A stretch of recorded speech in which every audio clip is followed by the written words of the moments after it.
Hello guys and welcome to today's Los Blancos podcast. Today we have a Supercopa de España special.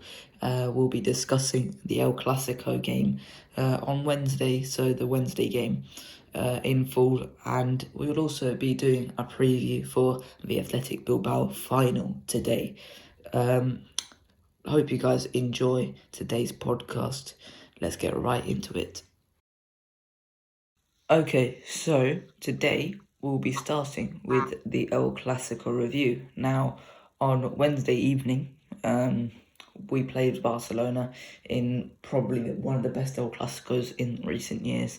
In recent years, it's also been, touted as, boring games, 1-0, 2-1s, where, the referee's been the main discussion. But on Wednesday, the game was the main discussion for a very long time, since probably the Messi Ronaldo era. So it was a fantastic game from both sides, 3-2 in the end.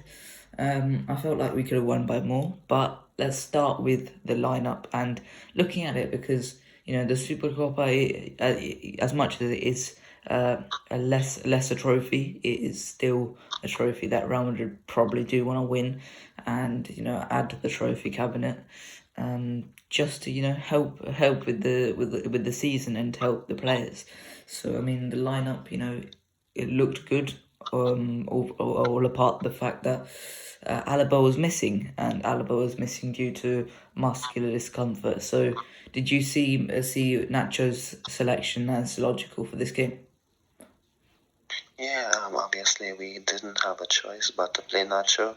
But however, I think over the past few seasons, we can trust Nacho in big games. Of course, sometimes he doesn't know what you're going to get. Sometimes we have to trust him. We didn't have a choice there. So it wasn't a shock or anything. So Nacho coming in was the most logical thing to do.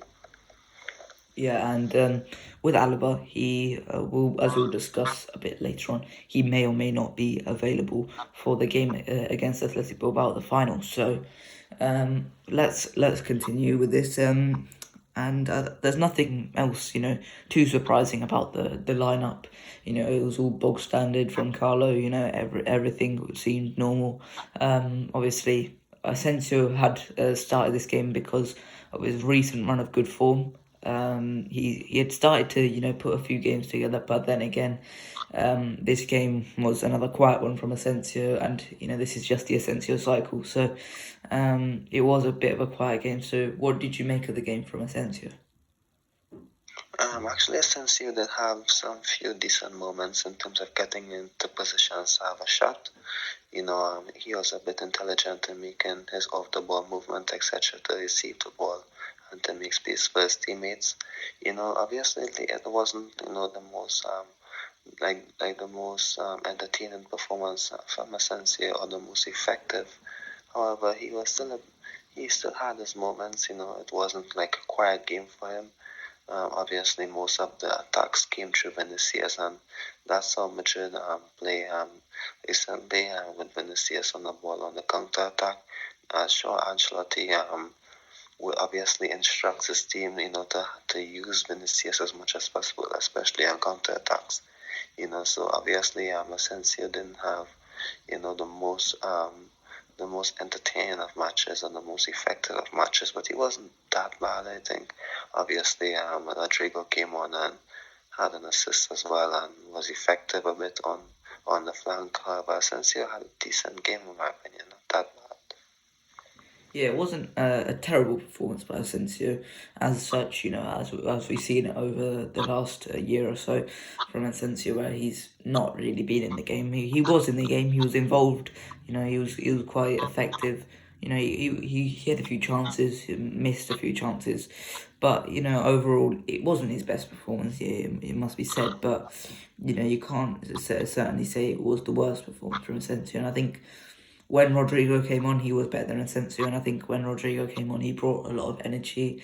He brought a lot of intensity to the game, and obviously with that assist, it was crucial for the winning goal. So, Rodrigo was very helpful in the end, and towards the end, he was quite useful in relieving the pressure off the midfield and defense. So I think he was playing pretty well, but let's talk about the defence a little bit, because towards that game, obviously they missed Alaba's leadership. I felt because the game was it wasn't very good from the defence. Barcelona easily cut through the team, defensively, and I think it was quite shocking how Militao played without Alaba, and I think that is a bit of a cause for concern, because the way that when Nacho went forward to try and stop the attack at the root, Militao would normally cover if that was Alaba going, but he didn't, and I think that easily made it for Barcelona to just cut through, and it made it 1-on-1 with the keeper often. And I think ultimately Barcelona didn't score from that because of the fact that Barcelona's attack aren't clinical whatsoever. But I think the defensively, it was not good enough from an organised point of view. So, what was your point of view on the defensive organisation? I must admit I wasn't shocked about it because that's some of the performances we had earlier in the season when we were missing key players. However, I was a bit shocked with how natural and Militao, how their combination was, because they actually started in some of our biggest games in last season and did quite well and showed good understanding. So I was a bit shocked by that. However, I wasn't overly shocked because we did have these performances earlier in the season with Militao and Nacho at centre back when in a few of the games where Alaba played at left back, etc. So I wasn't that shocked, but obviously it did. There were some moments where I was, like, oh, like why? How did that happen?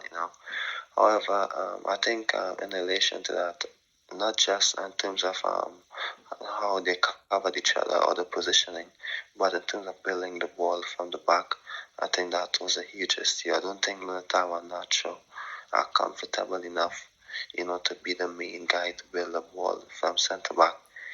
So it was a bit concerning to see. So what if something happens to Alaba in the long term? I'm a bit concerned about how much pressure that might place on guys like Tony and Luka Modric to drop deep enough, to assist Nacho and Militao, in getting the ball forward. So yes, it was a bit concerning. I actually had a piece on one of my not my Instagram page, but in one of the Inside Football Instagram page for Madrid, and I said that maybe we can consider signing Matias Quinta, because he is good on the ball and he is versatile to play full back and then centre back. If something happens to Alaba, then he can be a good guy to come in, and make those passes and help him build up, because it's a performance I don't want to see again. However, it's a performance we can expect again. Yeah, and obviously we are linked with Antonio Rudiger, and this is one of the positions where he would be very useful in just relieving the pressure by driving through the midfield of the opposition team. You can see that him doing that in Chelsea pretty much every week, where he just drives through and makes an attack all by himself. So that would be a good reason why we should buy Rudiger, but that we'll leave the transfer talk for this week. At least it might come back next week. We never know.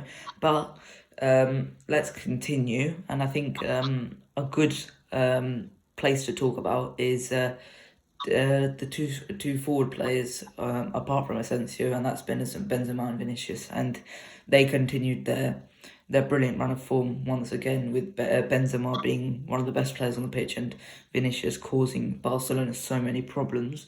And I think one thing I've noticed is that Vinicius scares the Barcelona fans so much every time he goes forward, and I think Arujo couldn't deal with him at all. Arujo was playing with an injury. Dani Alves couldn't deal with him whatsoever either.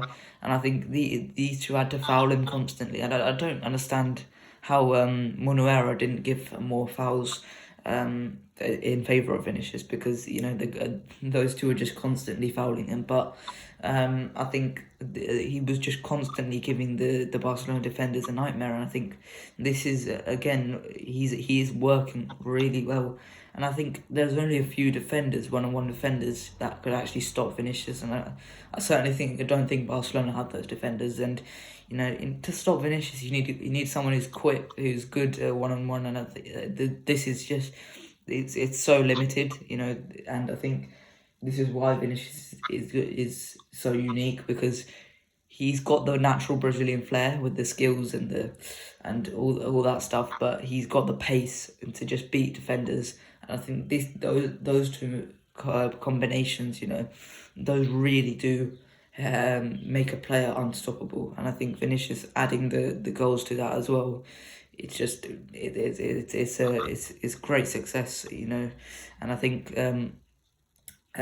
throughout the week, ESPN they said that I think Julian Laurent, he said that having Vinicius is like adding another Benzema to the team, and I think that's the perfect way to sum up, because Vinicius is adding so many goals to this team right now, and I think without Vinicius, I think we would be a lot worse off, and I think we would be closer to where Atleti is rather than to the top of the table. Maybe not as bad as Atleti, but we would be a lot closer. So what do you think of Vinicius' performance?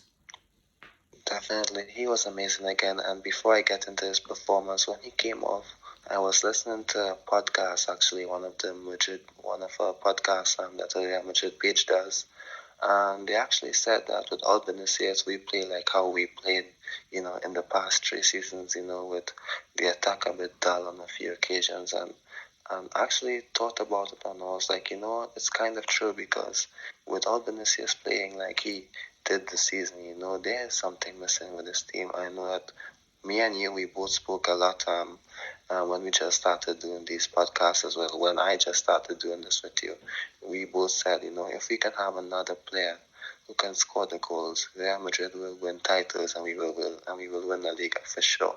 We said that at the start of the season, and as you can see, we are doing well. We can win a title on today, and we can win the Liga because of how good Vinicius is playing.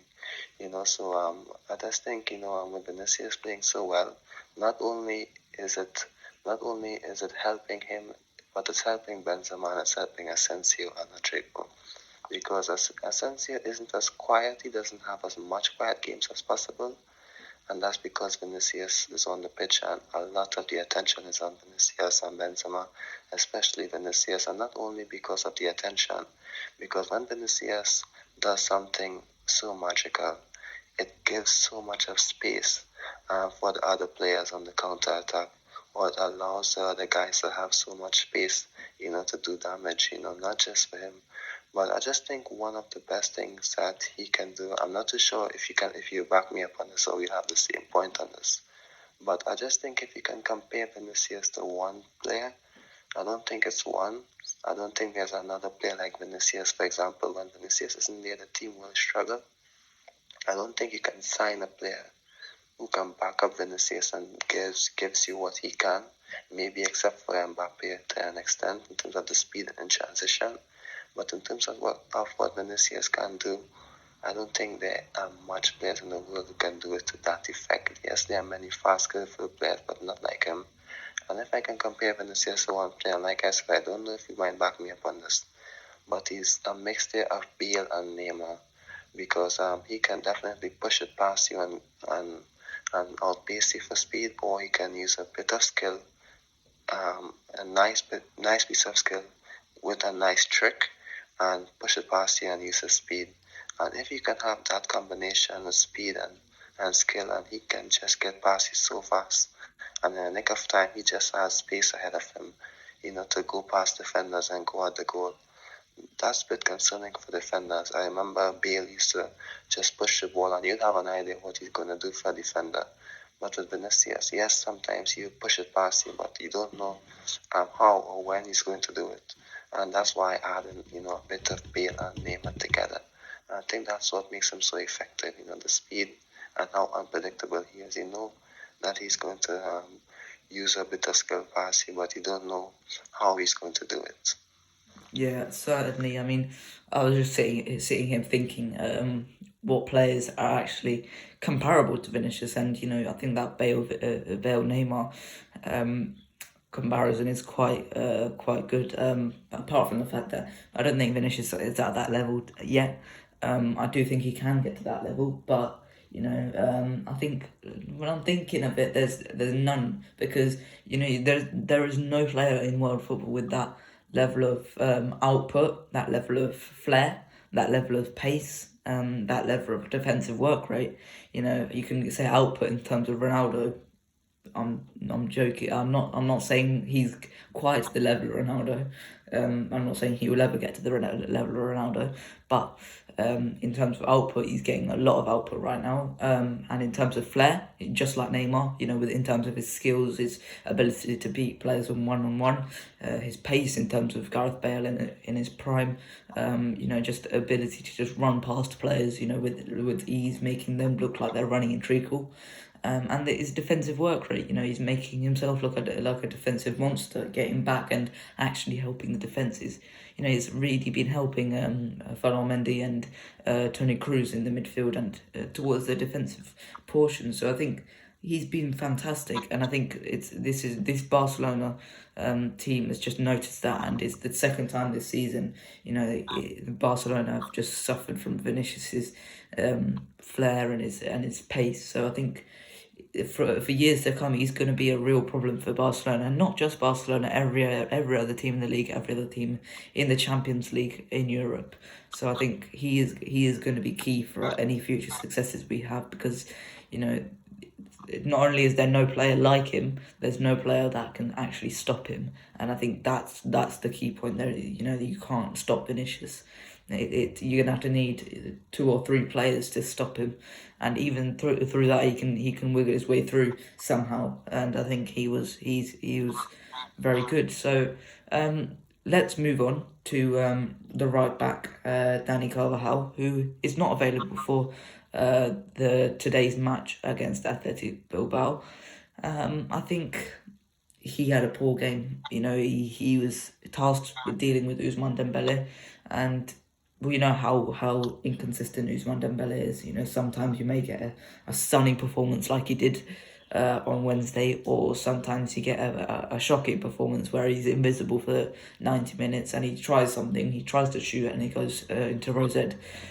So you never know what you're going to get with Ousmane Dembele, but it was Dani Carvajal dealt with him poorly. Ousmane Dembele constantly tormented him, and I think ultimately he lost that battle on the field, and I think that's where a lot of Barcelona's attacks came from Jordi Alba whipping the ball into Luke de Jong, Ousmane Dembele attacking.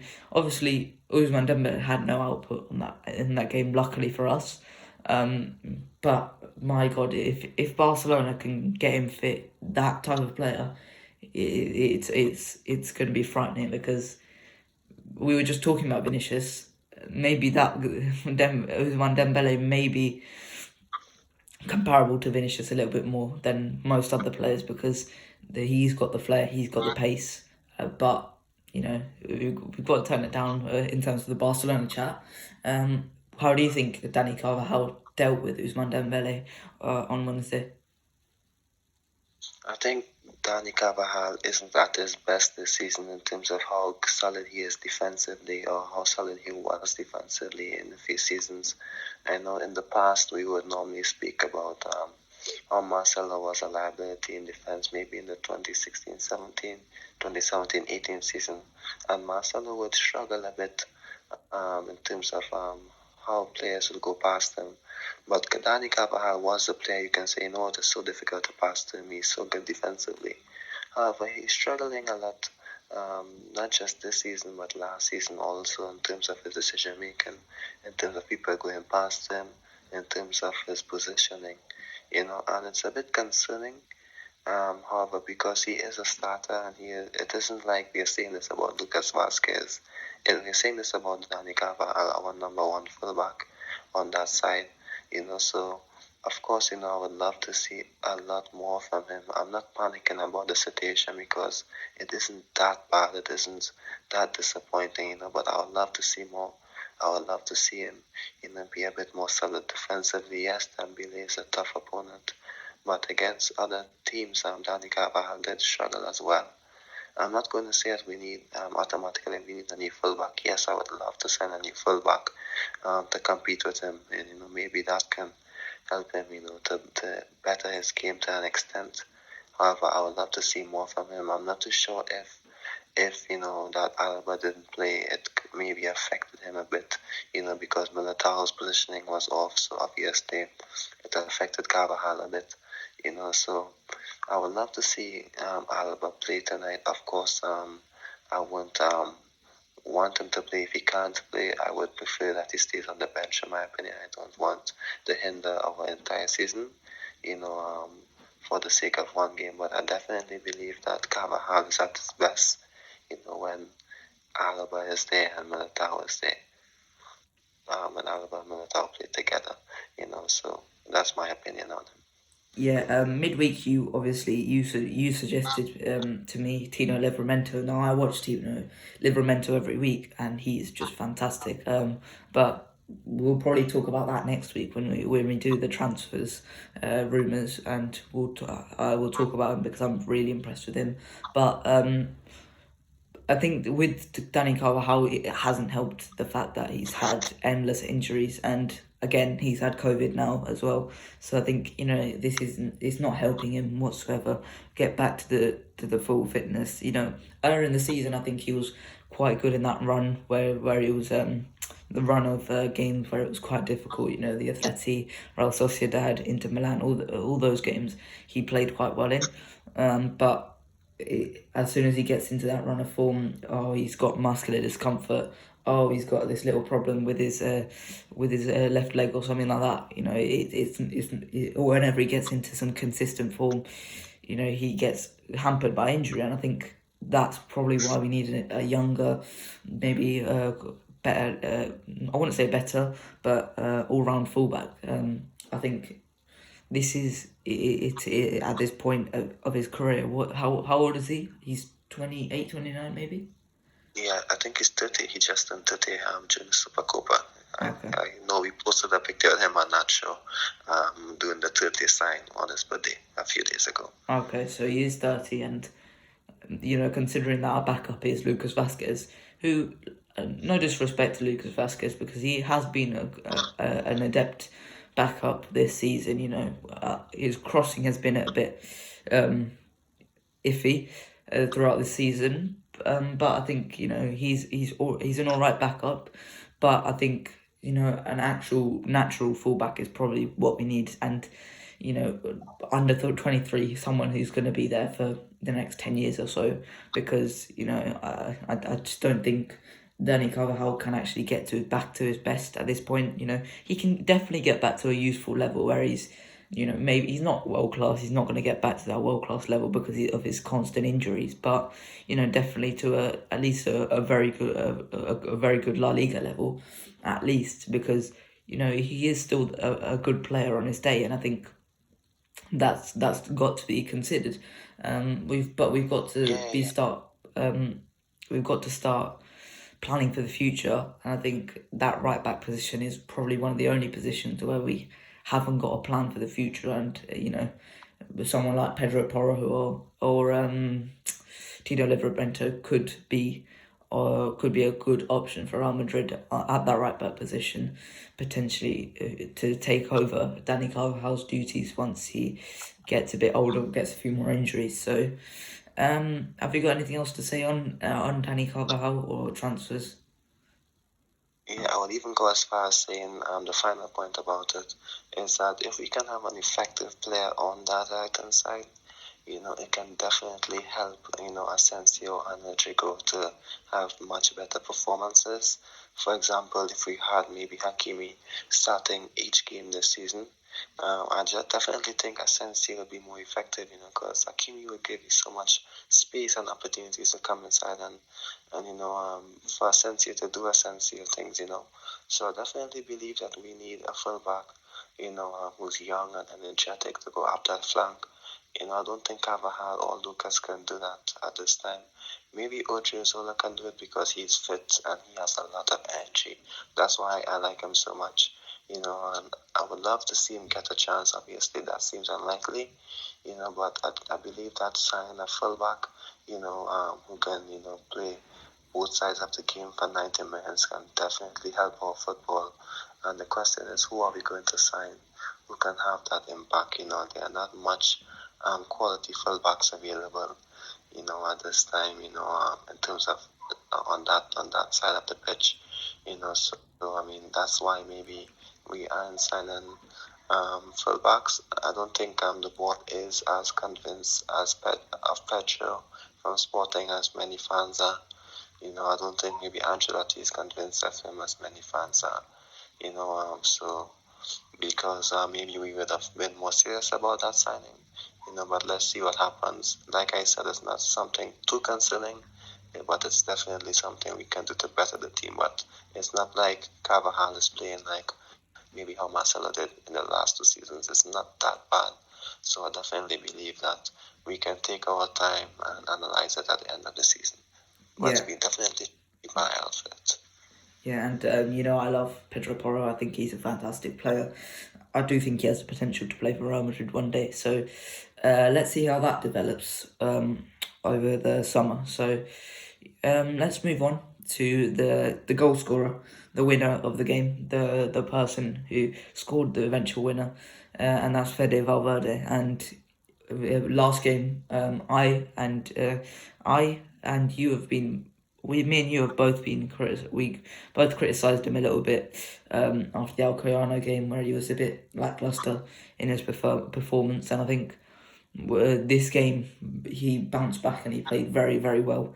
I think this is just what we needed from Fede Valverde, and this reaction is what we needed from Fede Valverde, because that Alcoyano game had, and that the COVID issues he had before that, had been a little bit of a problem in his development. And you said that his the problem with Fede Valverde is that he's been played out of position too many times, and he came on in centre mid, and he had the role of replacing Modric for the last 30 minutes in extra time. Obviously, that wasn't how it was planned. He came on before the goal, but he had to do that job after Modric came off, and he did that job perfectly.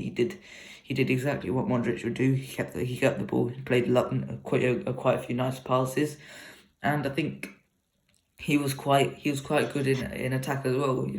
Obviously the goal was a coolly taken finish. He slots that into the bottom corner. And he wins us the game. That was fantastic from him. But I think in terms of ball retention, he's quite good, and he supported the defense quite a lot, and he relieved the pressure. So I think he did Modric's job pretty well, and I think he provided us energy. And I knew quite a few Barcelona fans were disrespecting him before the game, and I think he silenced them after that performance. So what did you think on Fede Valverde's performance? Yeah, it was an amazing performance.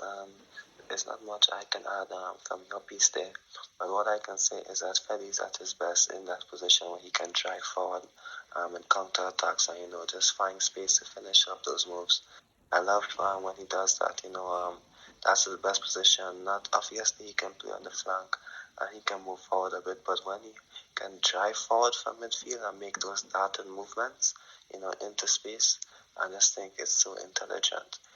So simply all I must say is when you play Fede Valverde in that position, in Luka Modric's position, obviously that can't happen, each game because Modric is an important piece for us. But when Fede plays there, he is so effective. That's why I'm not overly concerned and saying, well, maybe we can sign another midfielder. I don't want another midfielder because I know what Fede Valverde can do. I don't expect Luka Modric to be playing for as long as another 2 years or 3 years. I think after the season we might get another good season out of Modric. I think we can all say that after that season, maybe Fede Valverde can definitely take more steps forward and play in his position. Obviously, they're not the same kind of player, but like we always say, when you're going to replace a legend who has done so much, you don't just say, let's sign a player like him. The setup has to be, unique from what was before. And just think Fede Valverde gives you a lot, So, like I said, that's where his best position is. When he plays there, he's going to be effective. And I do believe he will have a long-term future at this club. Yeah. So before we finish up this section of the podcast, I just want to have a quick word on Barcelona. I'm just going to keep this short and sweet just to avoid this becoming a Barcelona podcast because I don't want that to happen. But I think Barcelona played well. They attacked well. They defended well, less so. But I think going forward, that Barcelona team is really young, and I think they're going to improve as a unit, and I think they will come back. There's no doubt about that, and I don't think Barcelona will be stuck in this rut for too much longer because Joan Laporta's doing well as president, bringing in good transfers. I'm not going to comment on financial issues from Barcelona. That's not it's not my place to do so. It's I don't know enough about it to comment on it. And I don't want Barcelona fans coming after me either.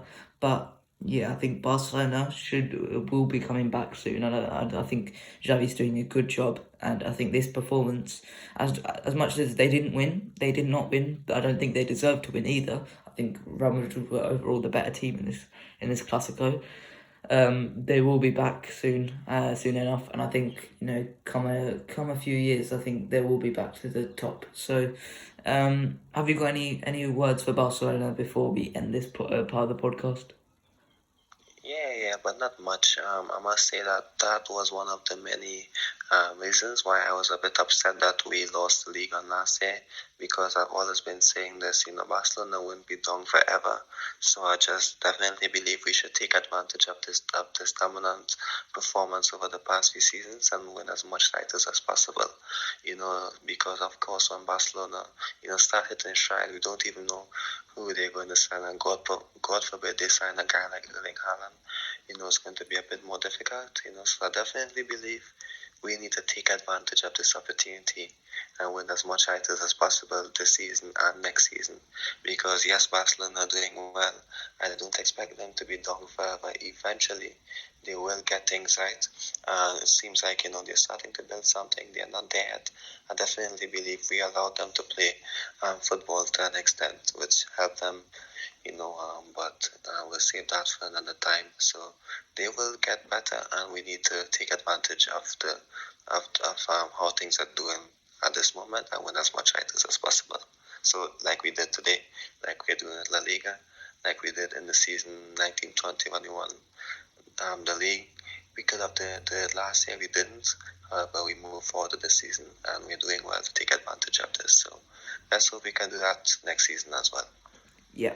Okay. So, that's it for this section of the podcast. Next section we'll be discussing the Supercopa final.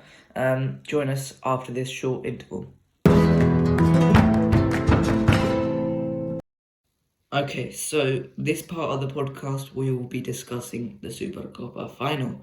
Now, we've got Athletic Bilbao. Now, I think as a Real Madrid supporter, we know that Athletic Bilbao and Barcelona are the two teams that have never been relegated.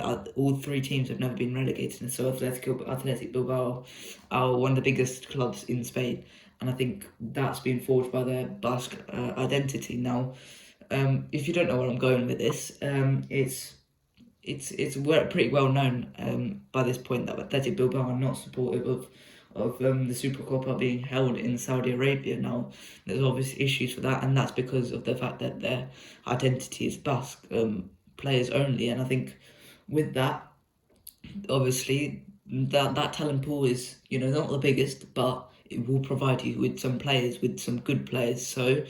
Not only is a few years ago a certain player called Inaki Williams come out of that academy, the Bilbao Athletic Bilbao academy, but now his brother Nico Williams has come out as well, and there's another one who's equally as quick, he's equally as flair. I think Nico Williams is personally, I think he's better, and I think this kid is very, very good. He obviously scored the winner against Atletico. It was a nicely taken goal off a corner, and I think he was very, very good, and I think he will be very dangerous against us, and especially if Alaba's not here today, today, he could be very, very, very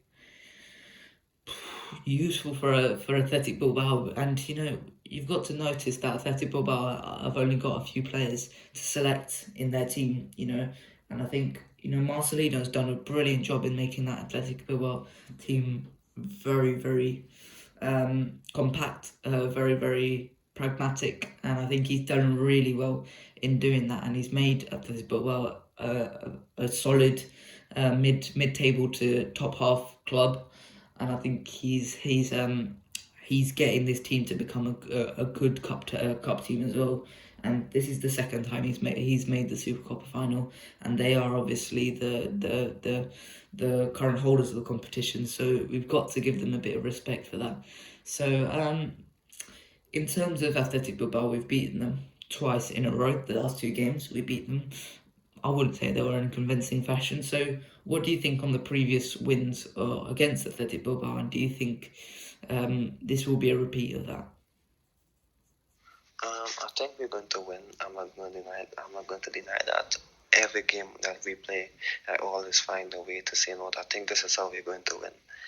So I think in this game, I've never heard a better explanation and description of Bilbao in my life. So that's good there. So it's not much I can say about them.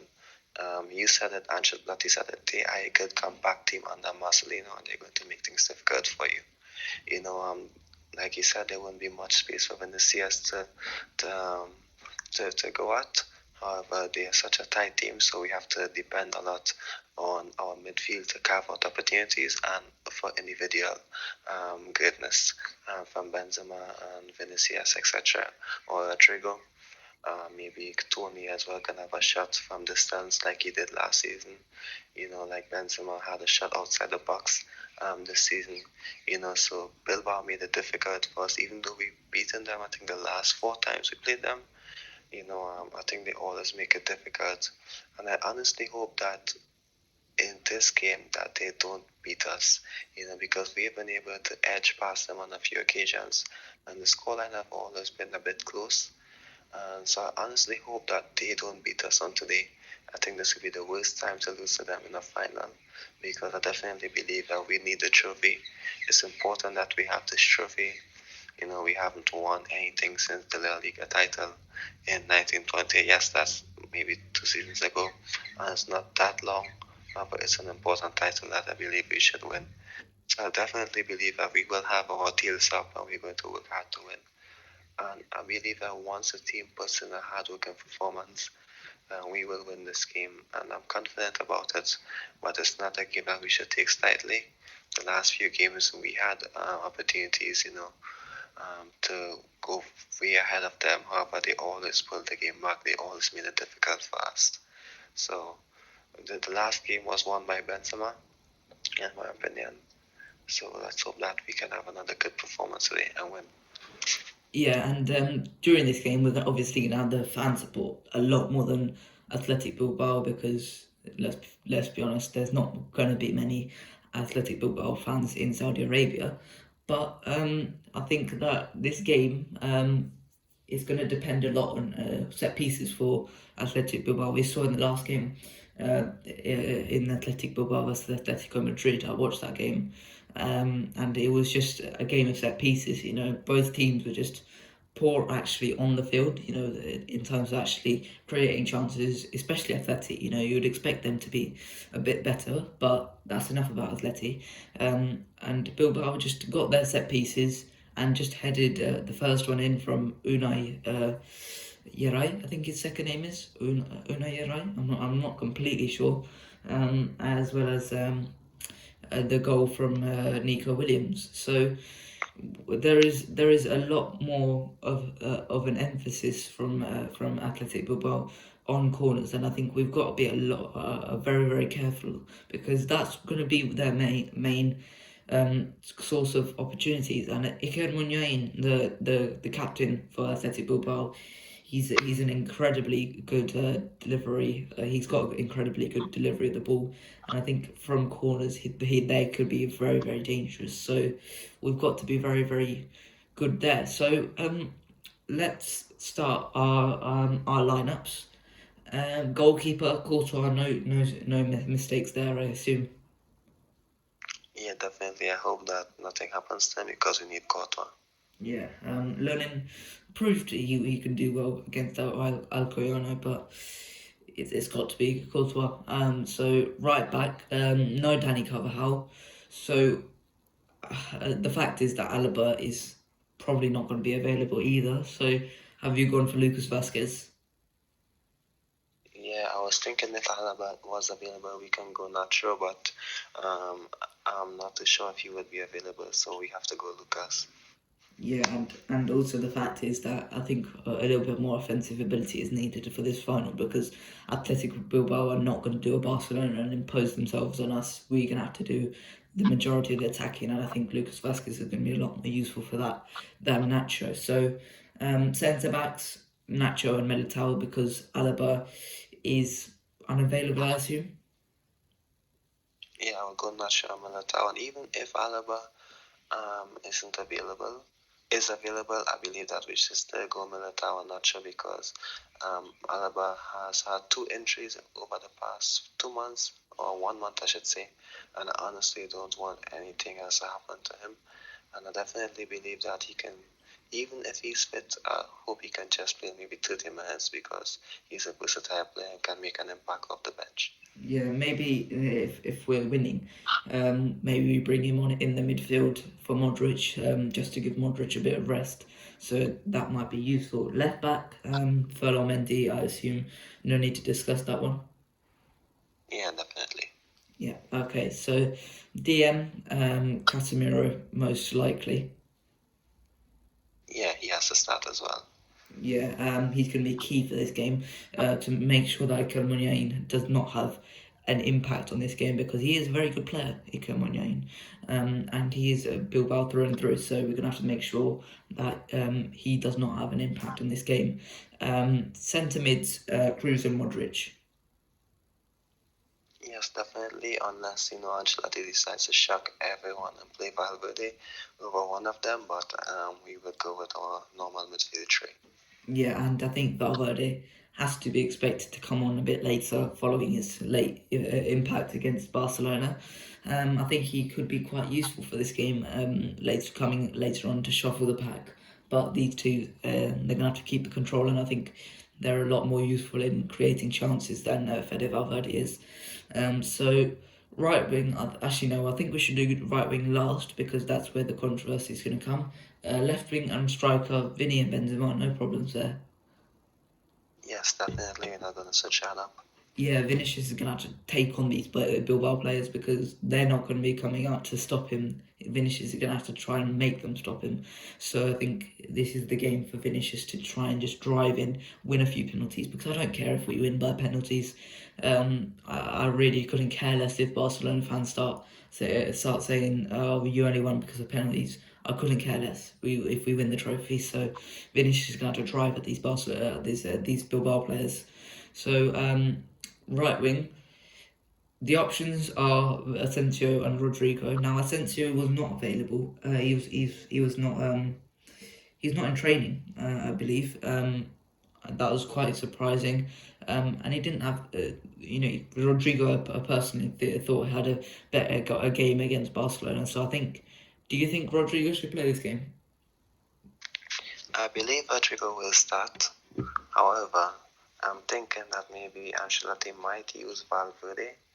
I think he might use Valverde on that wing because I genuinely believe that he likes Rodrigo off the bench, and I believe that he thinks, and I think as well, Rodrigo is more impactful off the bench in terms of what he can do.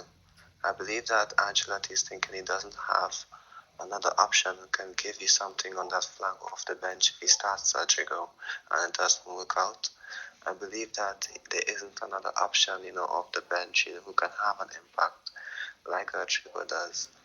So although I think Rodrigo might start, I'm genuinely thinking that Fede Valverde might play on that wing. I'm genuinely thinking that normally Asensio will start, and I know that it sounds a bit mad, but I believe that Ancelotti will need a player like Rodrigo off the bench, on today. I genuinely think so. So I'm going to be a bit, you know, um, different in the way I'm thinking, but I would go for Freddy Valverde starting. So that's what I'm thinking Ancelotti will do. And I believe Rodrigo will come on, although I think the logical thing to do is start Rodrigo, but I think Valverde will start. Yeah, with Rodrigo, I think he is quite a big match player. He plays extremely well in big matches. We saw against Barcelona, he played very well, had some silky touches.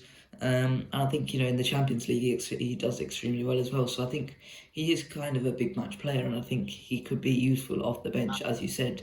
I personally don't think Ancelotti would try and go for Valverde at right wing, but we've seen him do stranger things, and I think he personally would rather go for a more traditional 4-3-3 for this game, because I think it's final, and maybe if he decides to change it a little bit later on in the game, if we need a goal, if it's 0-0, we need a goal, he might bring on Fede at right wing. But I think it's going to be pretty good.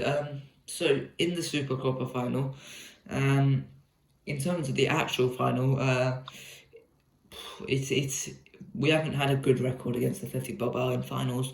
I can't recall the last time we actually lost to Athletic Bilbao in the final, but the record against Athletic Bilbao in finals is quite poor for us.